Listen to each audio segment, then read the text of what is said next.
难道是我误会他了？那什么，有点亲？等等，别去！行，你不要命了吗？斩鬼神！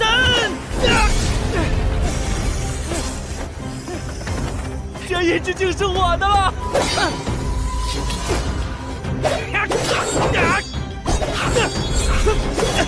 糟了，这些出幻术！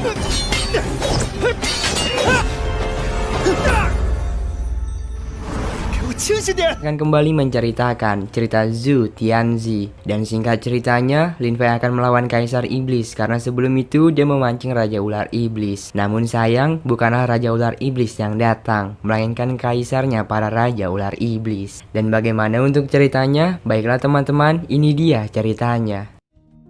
Cerita dimulai pada bagian ketika Song Tian ingin menunjukkan ketangkasan pedang yang dimiliki oleh Lin Fei. Namun sudut pandang hal itu malah membuatnya dikalahkan oleh Raja Ular Iblis. Dan di suatu kesempatan, Lin Fei juga membuat kesalahan ketika mengetahui fakta bahwa Song Tian mempunyai darah yang murni dan memancing dia sebagai umpan untuk kedatangan Raja Iblis. Namun bukanlah Raja Iblis yang datang, melainkan langsung pemimpin Kaisar Iblis. Di saat itulah Lin Fei kepanikan dan memutuskan untuk berlalu pergi. Tetapi sayang, Kaisar Iblis terus mengikuti mereka.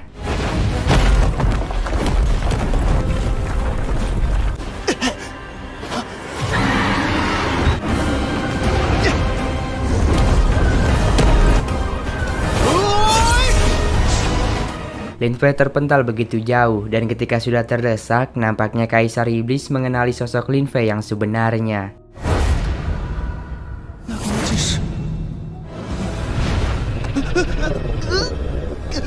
Dan mengejutkannya bahwa dahulu kala sebelum ini terjadi, di masa kejayaan sekte Tang Wenjian yang sudah punah karena telah terbantai oleh Drake Abyss dan hanya tersisa Lin Fei saat itu. Ketika Lin Fei ingin bermeditasi, dia tak sengaja melihat Kaisar Iblis sewaktu masa kecil. Kisah dramatis dimulai saat itu, ketika Lin Fei mengucapkan kepada Kaisar Iblis untuk berjanji menjadi pendampingnya sampai mati. Hal itu Kaisar Iblis iakan dan diberikan tanda pengenal sebagaimana mestinya tuan kepada ajudan.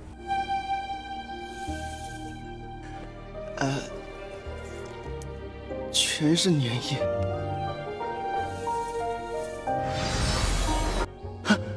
粘针的。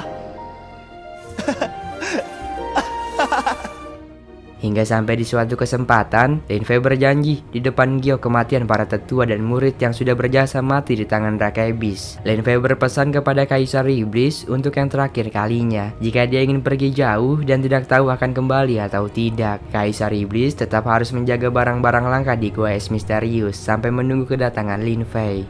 有恩必报，有仇必偿。本剑宗518条人命斩。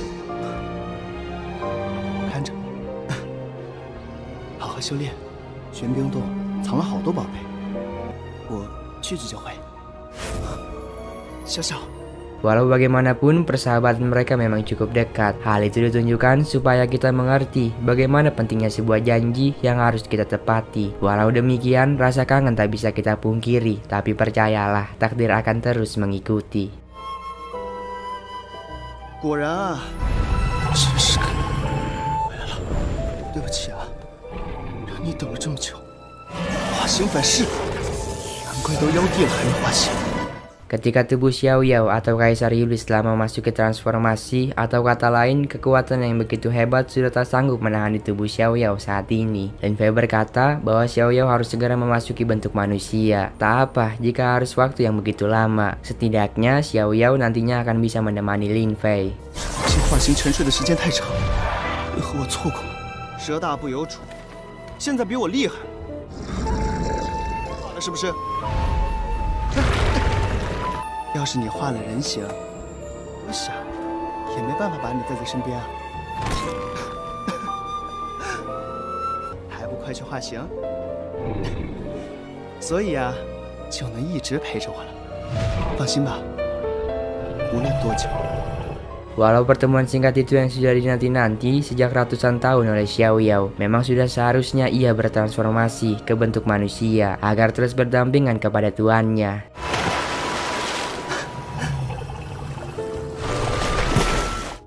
Sementara keadaan Song Tian, ia tak sadarkan diri untuk beberapa waktu. Dan ketika Lin Fei menyalurkan esensinya, dugaan dia kepada Song Tian yang mirip dengan Black Abyss ternyata salah. Dan dia akan segera membawa Song Tian ke tempat penginapan kuil Gua Es Misterius. 甩掉这条狗尾巴，正好去拿回我的东西。 Setelah itu, ada senior bernama Wang Ling dari Puncak Hukum merupakan senior dari Song Tian. Sementara Song Tian terkejut sembari mengatakan ada Kaisar Iblis. Hal itu ditenangkan oleh Wang Ling karena kemungkinan ini bocah kebanyakan halu. Dan dia berpesan kepada Song Tian bahwa Puncak Hukum ada di pundak Song Tian. Dan Song Tian harus bisa melawan iblis di dalam hati. Itu ucap Wang Ling. Sementara Song Tian masih saja membual kalau fakta sebenarnya Lin Fei telah berbohong mengenai desas-desus hadirnya Kaisar Iblis di Sungai Yin. 为了保全颜面一味夸大事实，可胡说八道！我宋天行岂会被区区蛇妖降下云？真传大会在即，你好好休息吧。师傅和我都对你寄予厚望，你若能克服心魔，是我天行峰弟子应有的作为。好，磨砺心性。师兄。 Kepergian Wang Ling tidak menutup kemungkinan bagi Song Tian yang kerasakan pendirian kalau Lin Fei telah bersekongkol dengan Kaisar Iblis dan juga naik pesatnya kultivasi dia ketimbang Song Tian. Walau begitu, hasrat dia untuk meminjam belentera jarak teleportasi kepada sang guru akan dilaksanakan. 妖帝突然现身，家伙突然变强，肯定是和妖物勾结，走了什么歪门邪道。你休想对问剑宗不利！意外被我撞破，他料定我没有证据。 这才胆大包天骗了师兄，我找师傅借皓月星盘去。林飞，我一定会拿到你作恶的证据，咱们走着瞧。 Di tempat Lin Fei, tepatnya di tebing paru elang, dia ingin mencari banyak esensi di sana, namun sayangnya banyak sekali ular iblis di hadapannya. Oleh karena itu, Lin Fei memakai penyamaran bentuk dari kematian dunia bawah. Akan tetapi, kedatangan Song Tian merusak segalanya. 应该没那么容易感冒。奇怪。 以我现在的体质，完全死气为主，应该能骗过这些地毒妖。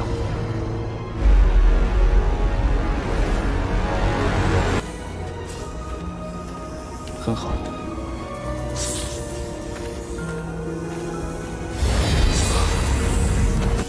应该能顺利。传送阵，真是阴魂不散。 Dia datang di waktu yang tidak pas karena banyak sekali ular iblis. Tapi untunglah adanya bentuk dari kematian dunia bawah milik Lin Fei, dia masih bisa terselamatkan. Cekcok antara keduanya pasti ada dan menyalahkan satu sama lain yang sudah gegabah. 不想死的话，就听我指挥，破坏蛇妖帝的封印。蛇妖帝，别装了，妖族究竟给了你什么好处？都硬嘴牙了。你才有病，居然用传送法器尾行我！知道吗？100年前，他说的该不会是小小吧？可是。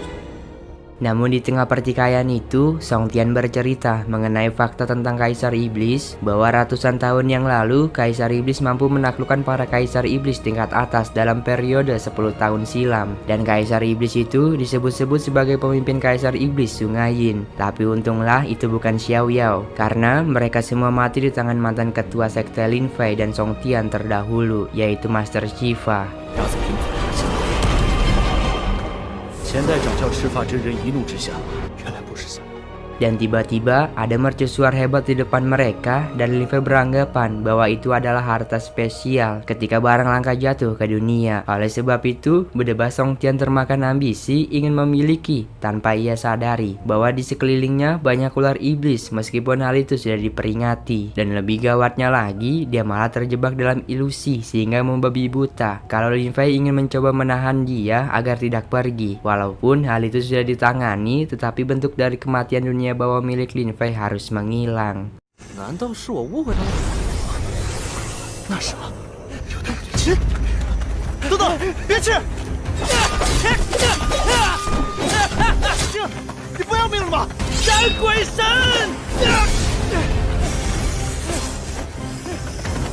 这一只竟是我的了！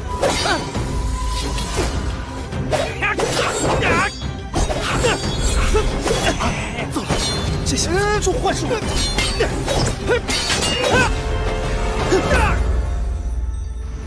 给我清醒点！